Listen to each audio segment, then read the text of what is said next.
This is an introduction to small format interchangeable cores, also known as SFIC cores. You see these everywhere. They're manufactured primarily by Best, but you will see some Arrow, Instakey, Keymark by Medico, some Schlage, multiple other aftermarket suppliers, including GMS is one of the generic versions. These interchangeable cores can be extracted from the housing using a control key. It's very convenient, especially in a dorm application. You can rekey the dorm without having to go inside, open, and disassemble the entire lock. Now, Best made the first small format interchangeable core in 1921, so they've been around for quite a while, but the keying systems have evolved since then. Right now, we are on an A2 keying system. We'll go over those in a little bit more detail later. You need to know this information because these locks are so common throughout the United States. They're everywhere. You see them in public schools, private school systems, K through 12, all the way up to higher education, college, universities. You see them in hospitals, international airports. You see them in shopping centers, stadiums, government buildings, concert halls. You see them absolutely everywhere. Another thing to note is that Best is constantly upgrading the technology of the keying system. So right now, a lot of the keying systems are patented, and they constantly upgrade them to keep up with the technology. Notice the control key and operating key have different biddings. The keys look pretty much the same with different bidding patterns. Other systems use a modified key blank for the control key to extract the core from the lock. That's not the case with this system.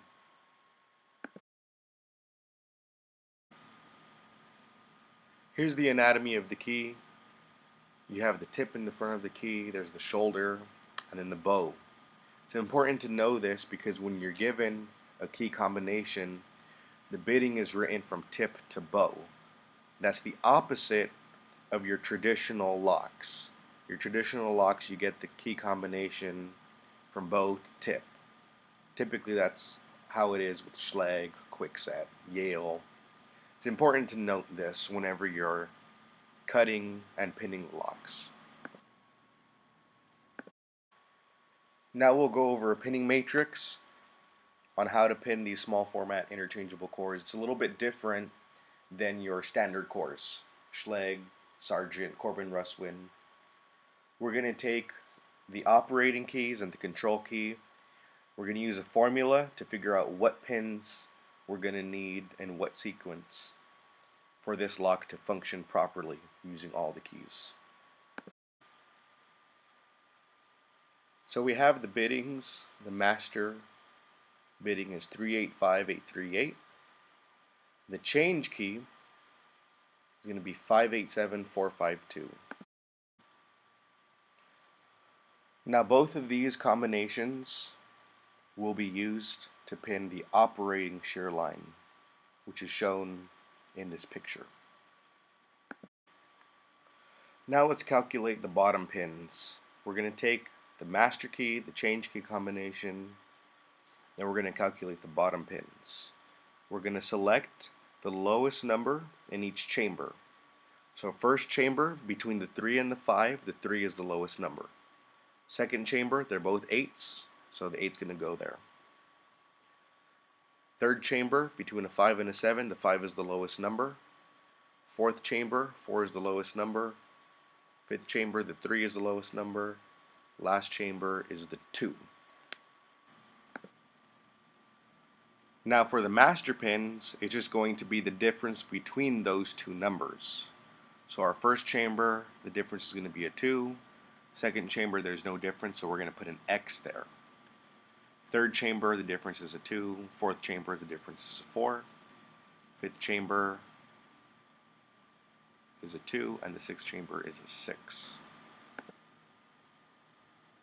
Now to calculate the control pins, This is a very simple step. All we do is we take our control key bitting and we're going to add 10 to each of those numbers so that we can reach our control shear line.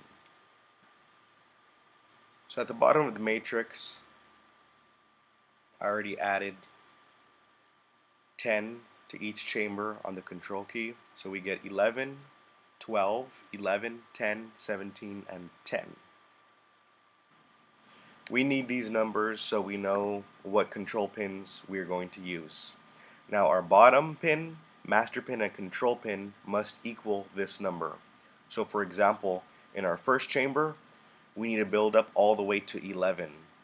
So 3 plus 2 plus 6 equals 11. So that's going to be our control. Now our second chamber, we have 8 and 4. That equal 12. We're good there. Move on to the third chamber. We need to build up to 11. So 5 plus 2 plus 4, we have 11. And so on. You can continue the rest of the matrix. Now for our top pins, we need to build up all the way to 23. So in our first chamber, we're going to add the bottom master and control, and then we need to build up to 23. So we have 3, 2, 6, and 12, that's 23. 8, 4, and 11 in the second chamber, and so on. You can also use pinning calculators online, best A2 pinning calculators. You can type in the control key, the operating keys, and it'll calculate the matrix for you. For the drilling point, refer to your service manual and you'll find to drill a 1/4 inch hole near the center of the upper portion of the core. Doing so will allow you to rotate the cylinder to control position to extract the core from its housing. You will need special tools to service these cores and to pin them.